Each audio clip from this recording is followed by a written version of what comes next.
सप्रेम जय भारत. बंधू भगिनींनो, मी डॉक्टर संजय यशवंत अपरांती, सेवानिवृत्त पोलीस अधीक्षक आहे. आज आपल्या समोर येण्यामागचं उद्देश आहे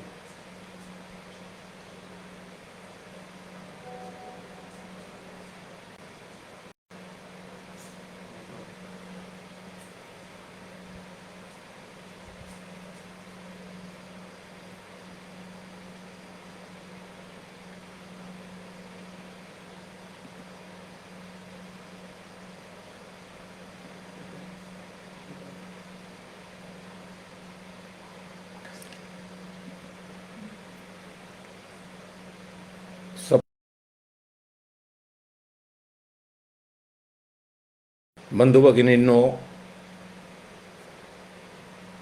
मी डॉक्टर संजय यशवंत अपरांती खास काही उद्देशाने खूप मधल्या काळानंतर, प्रदीर्घ गॅपनंतर आपल्याशी हितगुज करण्यासाठी आलेलो आहे. दोन उद्देश आहेत माझे, ज्याविषयी मी सगळीकडे सर्वदूर आज आपल्याशी काय बोलणार आहे, कोणत्या विषयावर हितगुज करणार आहे, याविषयी मी बोललो होतो. एक तर सध्या जो चर्चेचा विषय आहे, सरन्यायाधीश माननीय भूषण गवई सरन्यायाधीश पदाची शपथ घेतल्यानंतर महाराष्ट्रामध्ये आले. आपल्याला सगळ्यांना फार तो कौतुकाचा क्षण आहे. आपला माणूस म्हणजे आपल्या जातीचा नाही, आपल्या राज्याचा मराठी माणूस सरन्यायाधीश झाला. सगळ्यांना आनंदाच्या ओकळ्या फुटल्या. वा वा वा, आपला माणूस झाला शेवटी, महाराष्ट्राचा माणूस. आणि नुसता महाराष्ट्राचा नाही, तर आंबेडकराईट बुद्धिस्ट डॉक्टर बाबासाहेब आंबेडकरांनी जे स्वप्न बघितलं होतं, आपण जसं ते बघतो ना, एक ब्लॅक कम्युनिटीचं आफ्रिकेचं पोरगं आरशासमोर असतं आणि आरशात त्याच्या आईने काय विचार केलेला असतो ते चित्र दिसत असतं. तशा प्रकारेच सरन्यायाधीश साहेब बाबासाहेबांच्या स्वप्नातला भारत, राष्ट्रपती महोदया आदिवासी, सरन्यायाधीश आंबेडकरी विचारांचा माणूस. किती आनंद, उत्साहाचं भरतं आलं होतं. बंधू भगिनींनो, न्यायाधीश महोदयांनी विमानातून मुंबईच्या भूमीवरती जसं पाऊल ठेवलं आणि त्यांचा भ्रमनिरास झाला. त्या ठिकाणी प्रोटोकॉल प्रमाणे जे जे असायला हवे होते ते नव्हते. कदाचित त्यांना आठवण झाली असेल, बाबासाहेब गांधीजींना म्हणाले होते, आय हॅव नो होमलँड.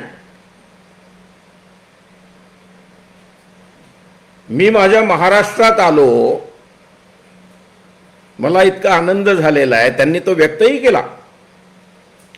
परंतु त्या आनंदाचं भरतं जे आलं होतं, उधाणाची भरती होती, त्याला भांग्याची ओहोटी लागली. कोकणी भाषेत सांगायचं तर सगळं पाणी निघून गेलं. उत्साह मावळला. कारण जी महत्वाची माणसं तिथे असायला हवी स्वागतासाठी, मुख्य सचिव, पोलीस महासंचालक, मुंबईचे पोलीस कमिशनर, सगळ्यांच्या मते फक्त ही 3 नावं घेतली जातात. बंधू भगिनींनो, मी आपल्याला एक गोष्ट अतिशय नम्रपणे सांगू इच्छितो, प्रौढीचा भाग नाही. मी राज्यपाल महोदयांचा परिसहाय्यक, एडीसी ज्याला म्हणतात, जो प्रोटोकॉलचा इन्चार्ज असतो, असा 2 वेळा राहिलेलो आहे. 2-2 वर्ष, 4 वर्ष संपूर्ण राज्याच्या मंत्रिमंडळाला आणि सगळ्या अधिकाऱ्यांना प्रोटोकॉल शिकवणे, लाईनीत बसवणे, उभे करणे, काम करून घेणे माझं काम. मला इतकं आश्चर्य वाटलं की फक्त ह्या 3च लोकांविषयी म्हटलं जातं. खरं तर त्यासोबत महापालिका आयुक्तांचा का उल्लेख केला जात नाही, महापौरांचा का उल्लेख केला जात नाही. आणि एक आणखी पद असतं शेरीफ. आता कोण आहेत मला माहिती नाही, किंवा त्या पदावरती कुणी आहे की नाही हेही मला माहिती नाही. ते शेरीफही प्रोटोकॉलसाठी सगळे लाईन अप करतात आणि येणाऱ्या पाहुण्याचं, जो पाहुणा आपल्याकडचा मूळचा रहिवासी आहे, त्याचं स्वागत करतात. आणि हे स्वागत काही त्यांना मिळण्याचं, मी म्हणणार नाही की ते त्यांच्या नशिबात नव्हतं. अरे नशीब, भारतीय राज्यघटना घडवते, आकाशातले राहू केतू गेला तो जमाना. त्या राज्यघटनेने दिलेला अधिकार, उपकार नाही. He is entitled to have that proper protocol executed by the state. जे झालं नाही. आणि त्यामुळे त्यांनी सखेद अंतःकरणाने आपल्या भाषणामध्ये या सगळ्या बाबींचा उल्लेख केला. बरं, त्यांना सगळं हे कसं माहिती? वडील राज्यपाल होते 3 राज्यांचे. त्यामुळे त्या राज्यांमध्ये जेव्हा ते वडिलांबरोबर जात असतील तेव्हा निश्चितपणे त्यांनी पाहिलं असेल, बिहारचे होते, केरळचे होते, सिक्कीमचे होते, वडिलांबरोबर प्रवास केले असतील.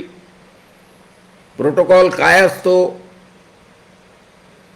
हायकोर्टाचे जज होते, सुप्रीम कोर्टाचे जज, त्यांना सगळे बारकावे माहिती आहेत. हो,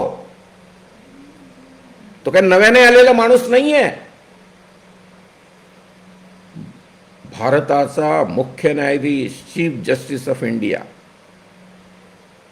त्याचा महाराष्ट्राने, त्याच्या स्वतःच्या राज्याने घोर अपमान केलेला आहे. याला मी पूर्णतः त्यांच्यावरती झालेला जातीयवादी प्रहार मानतो. माझी विनंती राहील चीफ जस्टिस ऑफ इंडिया साहेबांना, सर्वोच्च न्यायमूर्ती साहेबांना, कि सर ये हलके में मत लो. म्हातारी मेल्याचं दुःख नाही, काय सोकावता कामा नये. ही गोष्ट झालं चुकून, अनवधानाने, अनेक एक्सप्लेनेशन येतील तुमच्याकडे.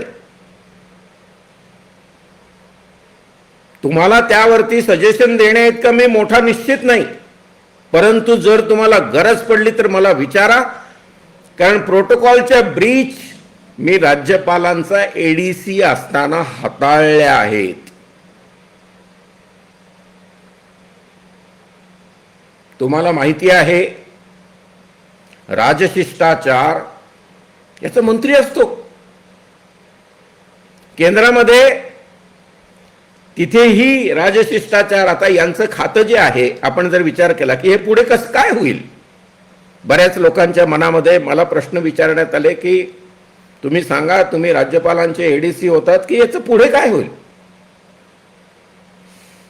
चीफ जस्टिस ऑफ इंडिया साहेबांकडून याविषयीची माहिती लॉ मिनिस्ट्रीकडे जाईल, लॉ मिनिस्ट्रीकडून प्रधानमंत्री कार्यालयाला जाईल, गृहमंत्री कार्यालयाला जाईल आणि तिथून ती खाली राज्याकडे येईल. राज्याकडे येताना मुख्यमंत्र्यांकडे जाईल, राज्यपालांकडे जाईल प्रधानमंत्र्याकडून तिथे राष्ट्रपती महोदयांकडे जाईल, राज्याकडे आल्यानंतर राज्यपालांकडून मुख्यमंत्री महोदयांना जाईल आणि तिथून प्रोटोकॉल मिनिस्टरकडे ही माहिती येईल की यावरती आता पुढे काय करायचं. या सगळ्यांचं एक्सप्लेनेशन घेतलं जाईल. मुख्य सचिव, पोलीस महासंचालक, पोलीस कमिशनर, म्युनिसिपल कमिशनर यांचंही एक्सप्लेनेशन गरजेचं आहे. मी ठासून सांगू इच्छितो. ही सरकारी माणसं आहेत, त्यांना माहिती असतो प्रोटोकॉल पूर्ण. हा शिकवला जातो. दर 26 जानेवारीला त्या प्रोटोकॉलची प्रॅक्टिस ते पोलीस परेड मैदानावर करत असतात. शिवाजी पार्क वरती मोठी परेड असते. त्यावेळेला कोणी कुठे बसावं याविषयी सुद्धा सगळं ठरलेलं आहे. तुम्ही म्हणाल सर हे कुठे आहे? प्रोटोकॉलचं एक ब्लू बुक असतं आणि त्या ब्लू बुक मध्ये प्रत्येक व्यक्तीची प्रोटोकॉल नुसार त्याला क्रमांक दिलेला असतो. न्यायपालिका, कार्यपालिका आणि विधिपालिका 3 अंग आहेत आपली. चौथं प्रेस आहे. आपण या 3 अंगांचा जर विचार केला, कार्यपालिकेचे प्रमुख प्रधानमंत्री महोदय, विधिपालिकेचे प्रमुख राष्ट्रपती महोदया, न्यायपालिकेचे प्रमुख chief justice of India. Their status is equivalent. आणि चीफ जस्टिस ऑफ इंडिया यांच्या प्रोटोकॉलची ब्रीच, राजशिष्टाचारामध्ये पडलेला खंड असं जर झालं असेल तर त्याविषयी निश्चितपणे माननीय हिज लॉर्डशिप भूषण गवई साहेब यांचा झालेला ब्रीच ऑफ प्रोटोकॉल म्हणणार नाही मी, झालेला अपमान. बाबासाहेब आंबेडकरांनी आम्हाला सन्मानाने जगायला शिकवलेला आहे. तो सन्मान आम्हाला प्राप्त व्हावा यासाठी म्हटलं शासनकर्ती जमात बना. बनलो आम्ही शासनकर्ती जमात. आम्ही राष्ट्रपती झालो. आम्ही चीफ जस्टिस ऑफ इंडिया झालो. आम्हाला आमचा सन्मान कोणी करून आमच्यावर उपकार करत नाही. तशा प्रकारची राजकीय प्रक्रियेमध्ये नोंद आहे. ती तशीच्या तशी in letter and spirit this has to be followed. त्यामुळे हे प्रोटोकॉलची ब्रीच जी झालेली आहे हा अतिशय सिरियस भाग आहे. ही अतिशय गंभीर बाब आहे. तितक्याच गांभीर्याने राष्ट्रपती महोदया, प्रधानमंत्री महोदय आणि सरन्यायाधीश या तिघांनीही ही बाब गांभीर्याने घेऊन संबंधितांवरती योग्य ती कायदेशीर कारवाई करावी. प्रोसिजरल. मग ती बदलीची असू शकते, मग ती डिमोशनची असू शकते, त्यांना शिफ्ट करण्याचं असू शकतं. म्हातारी मेल्याचं दुःख नाही, काळ सोकावता कामा नये. अन्य राज्यांनी यातून धडा शिकणं गरजेचं आहे. महाराष्ट्र हे प्रोग्रेस स्टेट आहे आणि त्यामध्ये अशा प्रकारची अधोगत माणसं नव्हे, जातीयवादी माणसं जर बसली असतील तर त्यांना फक्त कानपिचक्या देऊन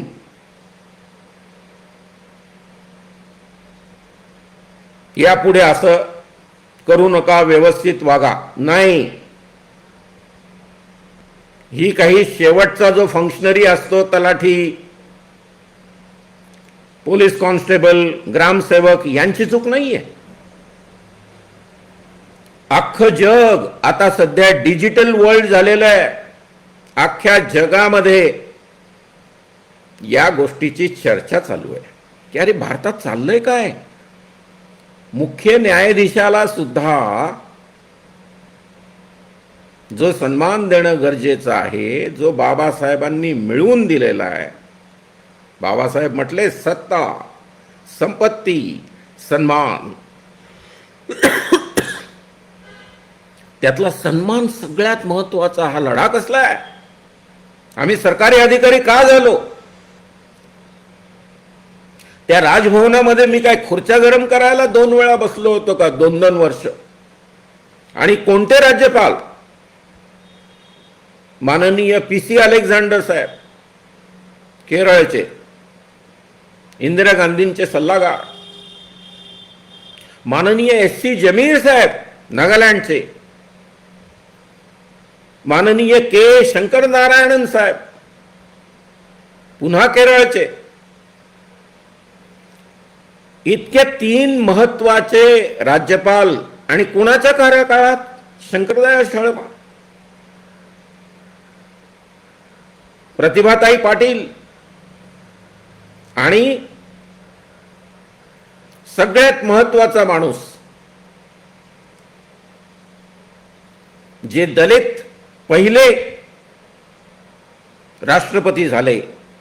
आणि वैशिष्ट्य बघा, त्यांच्या कार्यकाळामध्ये दीक्षाभूमीवरती प्रोग्राम झाला. मी त्याचा प्रोटोकॉल इन्चार्ज होतो.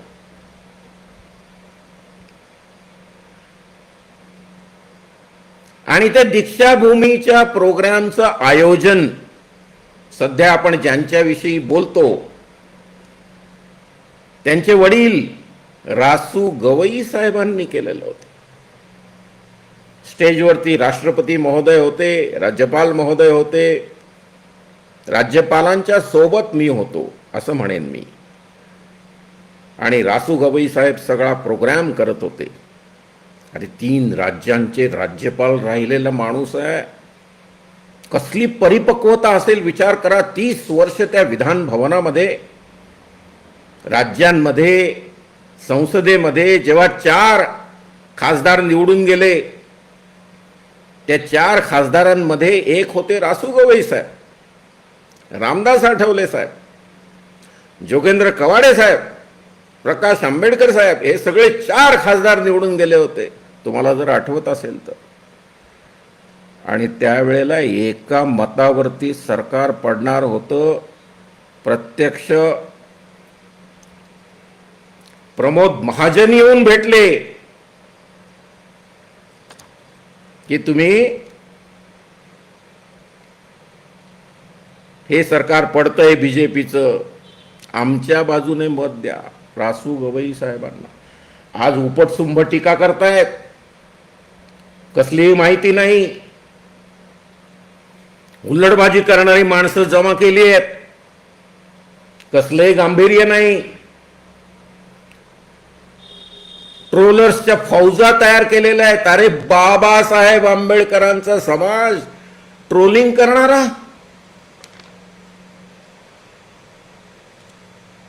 त्या आमच्या एक ताई आहेत, सत्यभामा ताई, जयाबाई सत्यभामा अंकुश बनसोडे.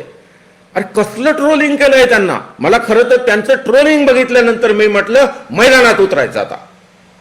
कोण ट्रोलर्स आहेत, या आमच्या अंगावरती हिंमत असेल तर.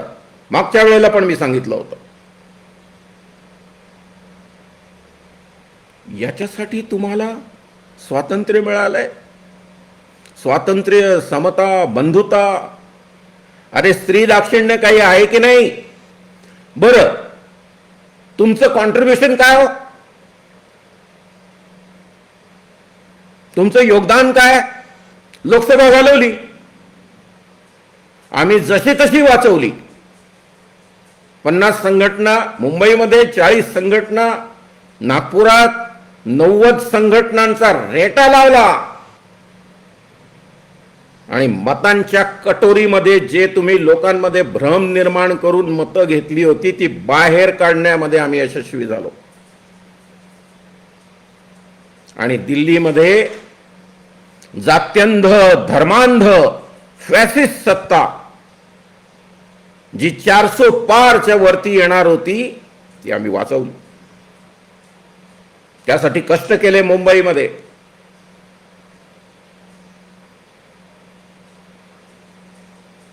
तुम्हाला सरळ त्याचं चित्र विधानसभेतही दिसलं. ज्यांनी अशा प्रकारे समाजामध्ये भ्रम निर्माण करून जातीयवाद्यांना, धर्मांधांना मदत केली अप्रत्यक्षपणे बी टीम म्हणून, त्यांनी सांगावं की गवई कुटुंबाचं योगदान काय. अहो कोणी बोलायचं. म्हणजे थोडक्यात ज्या गोष्टींमुळे समाज बांधव आपल्याला दोष देत आहेत ते झाकायचं कसं. तर नवाच मुद्दा काढायचा, प्रत्येक मुद्द्यावरती भाष्य करायचं. वैशिष्ट्य आहे बाबा. बरं नशीब त्या ट्रम्पच्या कार्यकाळावरती भाष्य नाही करत आहेत. ट्रम्पनी कसं वागावं. नाही तर यांच्यातला एक सल्लागार घेईल ट्रम्प की तुम्ही सांगा आम्हाला कसं वागावं. कसलं ज्ञान नाही. मुख्य म्हणजे परिपक्वता नाही, शब्दामध्ये सच्चाई नाही, विचारामध्ये कुठल्याही प्रकारची क्लॅरिटी नाही, कायमची संदिग्धता. निसंदिग्ध विचार हा नेतृत्वाचा कणा असतो, लक्षात ठेवा. नाही तर उगाच कावड घेऊन चाललेल्या लोकांना जायचे, हात मिळवायचे कावडी यांच्या सोबत आणि इकडे बाता मारायच्या की हे समाजद्रोही आहेत. अहो मग तुम्ही कावडी यांच्या सोबत गेले होते ते कशाला गेले होते. कावडीतलं पाणी प्यायला गेले होते. कावडी यांच्या सोबत तुम्ही पाणी प्यायला गेले होते का. सगळा मळवट भरताना इथून इथपर्यंत ते काय करता तुम्ही. मळवटे, कावडे, मळवटे, स्त्रियांविषयी अश्लाघ बोलणारे, 25 वर्षाच्या सर्व्हिस मध्ये एकही शिवी न दिलेला मी आंबेडकराईट बुद्धिस्ट आहे. गरज नाही पडत. तुम्ही शिवी देता तेव्हा स्त्रीचा अपमान करता. स्त्रीचा सन्मान करणं आम्हाला शिवरायांनी शिकवलं, बाबासाहेबांनी शिकवलं, तथागत बुद्धांनी शिकवलं. आम्ही त्याचं पालन करतो. कधीही चुकूनही शिवी देत नाही. आणि तुम्ही चुकून नाही, तुम्ही शिवीच देता. मी तुमचे शिव्यांचे व्हिडिओ दाखवायला बसलो नाही आज. परंतु आपलं ज्याचं योगदान नाही, ज्यांचं काचेचं घर असतं ते दुसऱ्याच्या घरावर दगड मारत नाहीत. 4 दगड तुमच्या घरावरती येतात आणि तुमचं घर कोलॅप्स होतं. कृपया लक्षात ठेवा. ज्या कुणाला तुम्ही ट्रोलिंग केलं मागच्या वेळेला, आम्हाला मिटिंगा घ्याव्या लागल्या, साहित्यिकांच्या घरावरती गेले, चांगल्या चांगल्या माणसांना तुम्ही ट्रोलिंग केलं आणि ठोकून काढा. अरे ठोकून काढा म्हणजे काय. बाबासाहेबांच्या राज्यघटनेचं राज्य आहे, त्यातून तुम्हाला वगळलेलं नाहीये.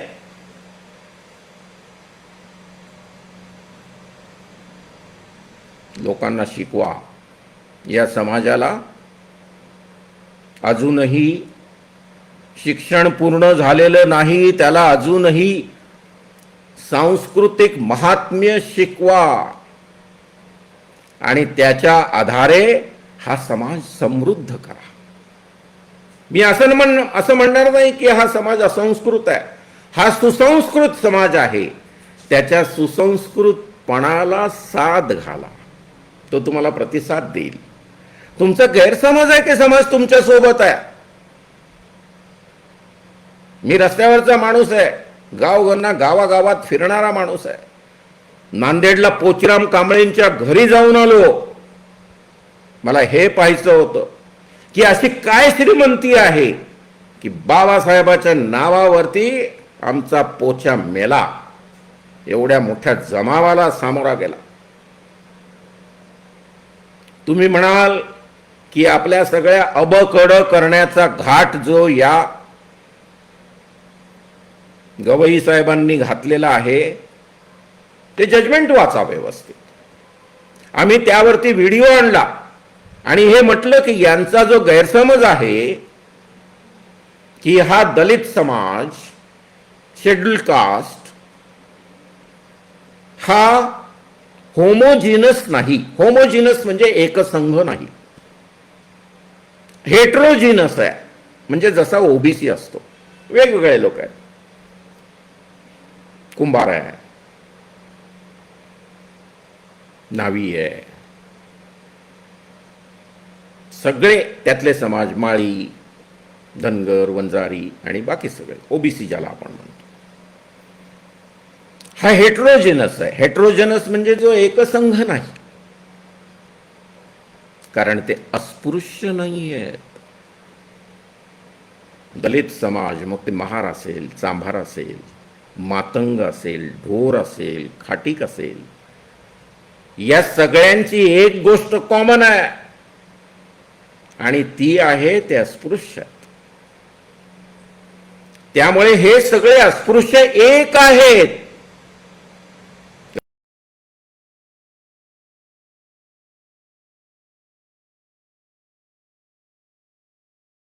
की जर ते एकसंघ असतील तर त्यांच्यामध्ये अबकड केलं जाऊ नये. वाचा जजमेंट पूर्ण, त्यातला डिसेंटिंग पार्ट वाचा. त्या ताई आत्ता जस्ट रिटायर झाल्या, बेला एम त्रिवेदी, बेला माधुर्य त्रिवेदी. त्यांनी स्पष्ट म्हटलं की 5 जजेसचं बेंच जे होतं चिन्नैया साहेबांचं, त्या जजमेंटचा पुरेपूर अभ्यास केल्यानंतर हे 7 जजेसचं बेंच जे म्हणतं अबकड, हे मला मान्य नाही. अरे मागणी करू ना, अभ्यास करून 9 जजेसचं बेंच बसवून घेऊ. कोण नाकारणार आहे तुम्हाला? आपले खासदार आहेत ना, त्यांच्याकडून जसं आपण ते क्रिमी लेअरचा पार्ट लगेच हटवून घेतला प्रधानमंत्र्याकडून, तशा प्रकारे आपण अबकड हटवून घेऊ. एका माणसाला त्याच्या दोषारोप करून आरोपीच्या पिंजऱ्यात उभं करू नका. मी यावरती पूर्ण व्हिडिओ टाकलेला आहे, भूषण गवई साहेबांच्या काय चुका झालेल्या आहेत. परंतु मिळालेले 7 महिने जे आहेत, अरे पहिल्यांदा आनंदच व्यक्त करा आपल्या माणसाचा झालेला सन्मान. आणि तुम्ही घरभेदे जर अपमान करायला निघाले असतील तर बाहेरचे लोक अपमान करतायत प्रोटोकॉलची ब्रीच करून. हसतोय सगळा बाकीचा समाज की अरे हे बघा कसे तुटून पडलेत एकमेकावरती. नाही, ही वेळ नाही. 7 महिन्यानंतर त्या कार्यकाळाचं परीक्षण करू, निरीक्षण करू, विश्लेषण करू, मंथन करू, चिंतन करू. त्याच्या अगोदर त्यांना आपण सूचित करू. हा काळ आहे 7 महिन्याचा सूचित करण्याचा. जज हा जातीचा नसतो, तो देशाचा असतो. चीफ जस्टिस ऑफ इंडिया, प्रधानमंत्री देशाचा असतो, राष्ट्रपती देशाचा असतो. सन्मान करा. त्या माणसाला वाटू द्या की माझी माणसं माझ्याकडून काय अपेक्षा धरतायत. कोणी म्हणतो हातातल्या अंगठ्या बघा. अरे मग तुमच्या मळवटाचं काय, तुमच्या मुंजीचं काय? मी असे प्रश्न विचारायला टाळतो. परंतु ठीक आहे, व्यक्ती स्वातंत्र्य जरी असलं, मळवट भरलेले तुम्ही कायमचे टीव्हीवरती येता. हे शिकवलं बाबासाहेब आंबेडकरांनी. ज्या गोष्टीसाठी बाबासाहेबांनी लढा दिला, तुम्हाला शिकवलं, बायांना लुगडी नेसायला शिकवणारा तो महामानव होता. चौदार तळ्याच्या सत्याग्रहाला विचारा त्या टिप्पणीसांना. अजूनही त्यांचे नातू आहेत. सन्मान जगण्याचं सगळ्यात प्रभावी माध्यम आहे. आणि सन्मानाने जगायचं असेल तर त्यासाठी अनेक गोष्टींना तिलांजली द्यायची असते. मी हे शिकलो पोलीस खात्यामध्ये. वस्तू, मग ते काही असेल, पैसे असतील, वस्तू असतील, अन्य काही पोस्टिंग्ज असतील, नाकारायला हिम्मत लागते. मी त्या निमित्ताने ही संधी घेऊन आत्ताच रिटायर झालेले संजीव खन्ना साहेबांचं अभिनंदन करतो. त्यांनी म्हटलं, मी पोस्ट रिटायरमेंट कोणतीही रिटायरमेंट नंतरची, सेवानिवृत्ती नंतरची कोणतंही पोझिशन स्वीकारणार नाही. आम्ही तेच केलं. आम्ही फार श्रीमंत नाही आहोत, पण आम्ही बाबासाहेब आंबेडकरांची माणसं आहोत. आम्हाला देता येतं असलं तर घेता येत नाही. माझ्यासारखा माणूस रिटायरमेंट नंतर नाशिकमध्ये राहतो. सगळ्या बॅचमेट्सची घरं आहेत मुंबईमध्ये. माझं का नाही आहे? तुमच्या मनामध्ये असे प्रश्न आले पाहिजेत. एवढा मोठा माणूस, वडील 3 राज्यांचे राज्यपाल, मुलगा चीफ जस्टिस ऑफ इंडिया. ती आईने कसं त्यांचं वर्णन केलं बघा, प्रत्येकाच्या डोळ्यातून पाणी आलं. आपण कौतुक करूया. 7च महिने कार्यकाळ आहे, 7 वर्ष नाही आहे. अगोदर चंद्रचूड साहेबांनी चुना लावला ना तुम्हाला. 2 वर्षाच्या वरती कार्यकाळ. काय कमावलं? आणि काय हे एकट्याच माणसाला दोष देतात? त्यावेळेला प्रमुख चंद्रचूड साहेब होते. जे पूर्ण जे बेंच आहे, 7 लोकांचं बेंच, त्यामध्ये विक्रमनाथ आहेत, पंकज मित्तल आहेत, मनोज मिश्रा आहेत, चंद्रचूड साहेब आहेत, गवई साहेब आहेत, बेलायम त्रिवेदी आहेत, S.C. शर्मा आहेत. हे सगळे होते. आपण विश्लेषण करू, बसू, चर्चा करू. तुमच्याकडे चर्चा बिर्चा काही होतात का हो? मी तर ऐकलंय फक्त आदेशच येतात. ही फॅसिस्ट प्रवृत्ती आहे. आता सोडा एकटा नेता, अध्यक्षीय मंडळ असलं पाहिजे. ज्या वेळेला आम्ही सगळे एकत्र झालो समाज वाचवण्यासाठी, त्यांची मतं वाचवण्यासाठी, त्यावेळेला प्रकर्षाने ही गोष्ट मांडली मी. एक नेता नको. एक नेता हा हुकुमशाहीकडे घेऊन जातो आणि मग त्याचे खुशमस्करे तयार होतात, सायकोफंड्स, आणि ते सांगतात आमचा नेता महान. अरे थांबा रे थांबा. ते रोजचे व्हिडिओ बघून थकलो मी. आमचा नेता लई पॉवरफुल. अरे थांबा, पॉवर कोणाला दाखवता? त्यावेळी म्हणा आमचा नेता समाजकारणी, बाबासाहेब आंबेडकरांसारखा. आमचा नेता शिवाय देत नाही म्हणा, मळवट भरत नाही, पोरांच्या मुंजी करत नाही.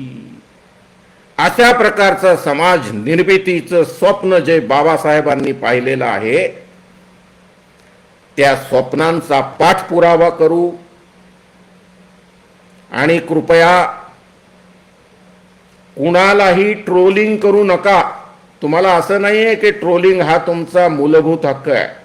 ट्रोलिंग जेव्हा माणूस करतो आणि तो जर महिलांचं ट्रोलिंग करत असेल अर्वाच्य भाषा वापरून, तर तो आउटरेजिंग मॉडेस्टी ऑफ वुमन या कायद्याखाली त्याच्यावरती गुन्हा दाखल केला जाऊ शकतो. ज्याताई असं जर कोणी केलं तर आम्हाला कळवा. मी तुम्हाला सांगेन त्या माणसाला सरळ कसा करायचा.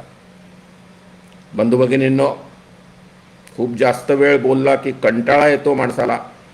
म्हणून हे सगळं घरी घेऊन जाल, याच्यावरती सविस्तर विचार कराल.